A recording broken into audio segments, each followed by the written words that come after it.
akong tithes ng offering. Ganun. So, if you're a success, you need to think your obligation to the Lord. You need to feed your spiritual life. Mas iba pa rin yung nakikita natin yung bawat isa. Mas iba pa rin yung nagpapalakasan tayo. Ay, buti nga doon si Brother Robert nag-testimony. Grabe pa pala yung naranasan niya, pero believe ako. Kahit ilang taon na pala ito solo, talagang napakasulit na kanyang spiritual life. Yeah, it's true. No, minsan akala mo hindi ka naging blessing sa ibang tao. Pero may nakakakita, no? Nagiging light ka and salt. Hindi mo lang din yun alam, pero nakikita yun ng mga tao. And not only me, or not only the other people, but number one is Jesus. Amen. No? Hindi pala kailangan na magkaroon si Kuya ng partner para lang mag-serve sa Lord. Amen. But he served even he is. Pero dapat may partner natin na. In God's perfect time. Let God's will be done. So yun nga, for God's good purpose. Amen. Yung purpose pa rin ng Lord ang ma-prevail. Amen. In Jeremiah chapter 29 verse 11, it says here, plans to prosper you and not to harm you. No? So yun nga sabi ng Diyos, and give you hope and a future. No? To those who love God, trust that His definition of God is perfect. Napaka-perfect ng plano ng Diyos. Basta magtiwala lang tayo sa Panginoon. And then number 4, covenant relationship of those who love Him. No? Pag meron tayong magandang relasyon, ano sa tingin nyo? Nagiging matiwasay yung, like sa mag-asawa, naging matiwasay, naging maayos ang pagsasama, right? Amen. Pero pag walang magandang relasyon, ano sa tingin nyo? Laging nag-aaway, laging ganito, ganyan, ganon, yeah. Pero, pag may maganda kang relasyon din sa kaibigan mo, lahat na nagagawa mo para sa kanya, no? Kasi bakit? Dahil meron kang magandang relasyon. It's same thing kay Jesus, covenant relationship of those who love Him, no? The promise of for those in an intimate relationship with God marked by love. Mayroong pagmamahal. Pag patay na yung pagmamahal mo, what do you think of it? Galit na yung namuo. Ano kaya tingin mo, maging masaya kaya? Nagagawa mo pa kaya yung mga bagay-bagay na gusto mong gawin? I'm sure, no. Kung hindi mo mahal yung Diyos, naririto ka kaya sa umagang ito? Oh, I don't know. But, the thing is the case talaga na lahat ng bagay, mayroong pagmamahal kayo nagagawa. I love doing this, I love doing this, I love doing this, dahil mayroong kang pagmamahal. So, kung may covenant relationship ka, kasama yung pagmamahal doon. Kasi, covenant nga eh. Tinatawag natin tipan, o kasunduan, o kontrata. Yan sa mag-asawa, till death do us part. Amen. Kahit na minsan, ano ba naman ito? Till death do us part. So, it's not a simple thing, yung masaya yung may asawa, yeah. But, siyempre, yung sabi nga, kailangan i-lead ka talaga ng Panginoon. I-lead ka sa right person. Kasi pagdating ng panahon na dumating kayo sa mga test of life, hindi ka agad mag-give up. You cannot question God. Why? Because God answered your prayer. She is your partner. He is your partner. So ano man mga thing dyan na harapin nyo, you need to face it. Kasi alam mo, yes, God answered my prayer. Kaya kailangan namin ito harapin. Hindi lang ako. No? And then, of course, mayroong pagmamahal doon. No?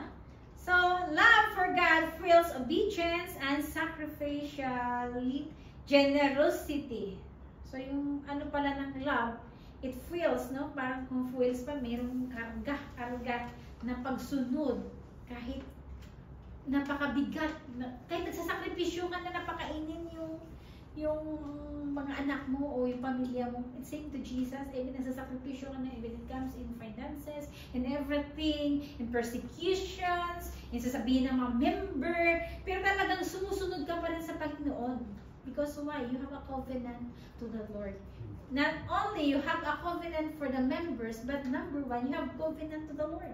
Lord, kahit napakahirap na pasanin ko ng problema ng mga member na to, okay Lord, because I have covenant in you. Susunod pa ako sa iyo, Lord, because you love God, number one. At saka number one, si God naman mag-reward sa atin, hindi naman yung tao. No? So isang bagay yun na dapat isipin natin, what God's purpose. May purpose pala ang Lord sa atin, kaya tayo nandito. Kaya pala tayo nabuhay. Kaya pala tayo naglilingkod. Kasi maganda yung purpose niya. No? And we need to trust God. Kahit ano mangyari, we need to trust God. So we feel past, no? Sometimes yung mga pastor, hindi lang yung nagsasalita. Pero talagang that's the reality. We need to kamusta to pass. We need to pray for them. We need to pray, no? It's not easy to become a leader, no? And thank you for Pastor Manila, no? As our senior that still always there na pag minsan na talagang medyo may ano na rin, talagang nandiyan din si Pas na tapik-tapik or minsan ganito. Talagang hindi naman ikaw na lang lahat na gano'n, may taga-agapay. Not only God, but God sent a person also to help us. No? So kailangan nating ang full vision of sacrifice, generosity. Kailangan talaga sa mission, maging generous tayo. No? Hindi po natin isipin na nag-work lang tayo dito, but we are a part, as a Christian, as a sons or daughters of God, we are a part of missions. Mga missionaries po tayo, hindi po tayo taga rito. Tagalangit po tayo. Pinadala po tayo dito ng Diyos para ibahagi ang salita ng Diyos sa mga taong naligaw na dyan. Ang dami na nila. Sa mga hindi nakakilala.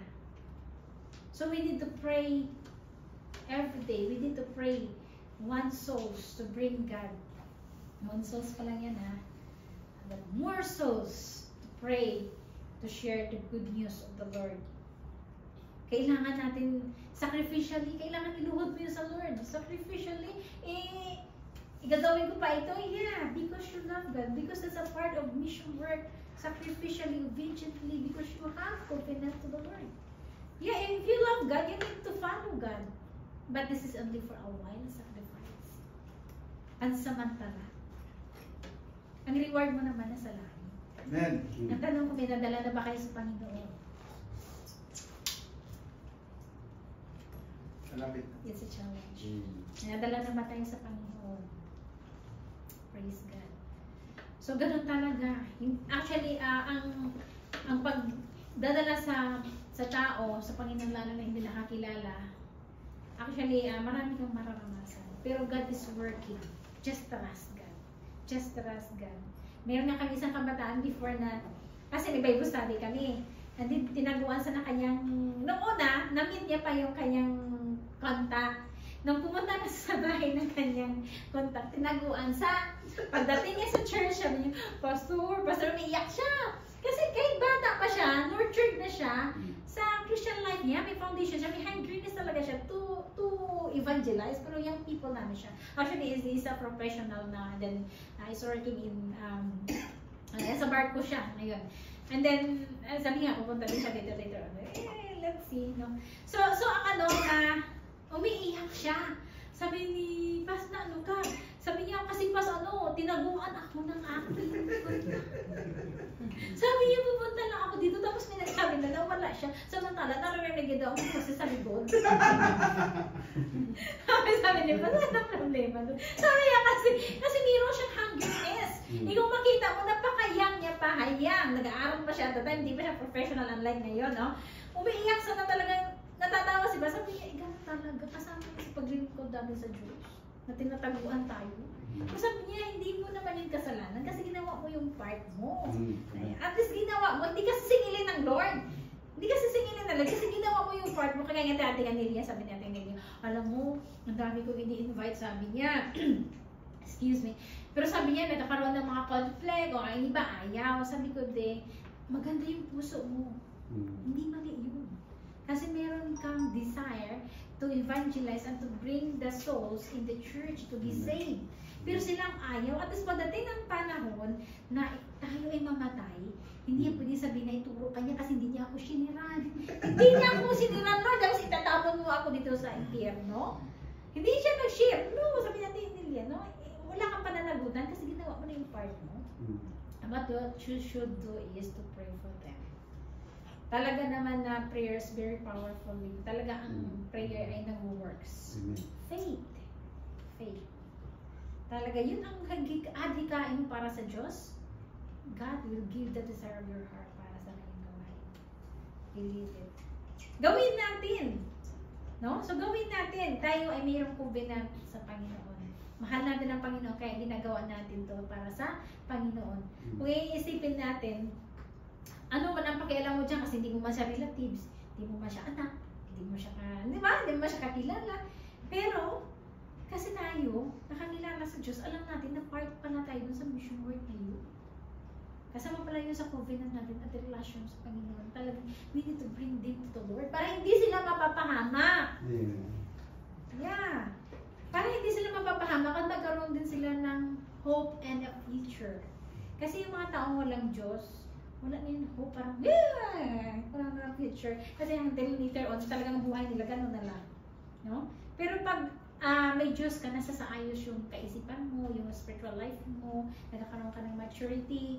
So yun ang nakakatuwa. And then naglalay ka. And then, yung sasabi na yung puno dapat maging maganda para yung bunga maging maganda din. So generation to generation to generation to generation, ipasa mo na sana. So ang ganda na talagang kung titingnan mo ngayon, super. Alam niyo rin yun na ang panahon niya kaya sabi ko, Lord, you're coming soon. Jesus is coming soon. We cannot predict when, but talaga naman pasikip ang sitwasyon ng mundo.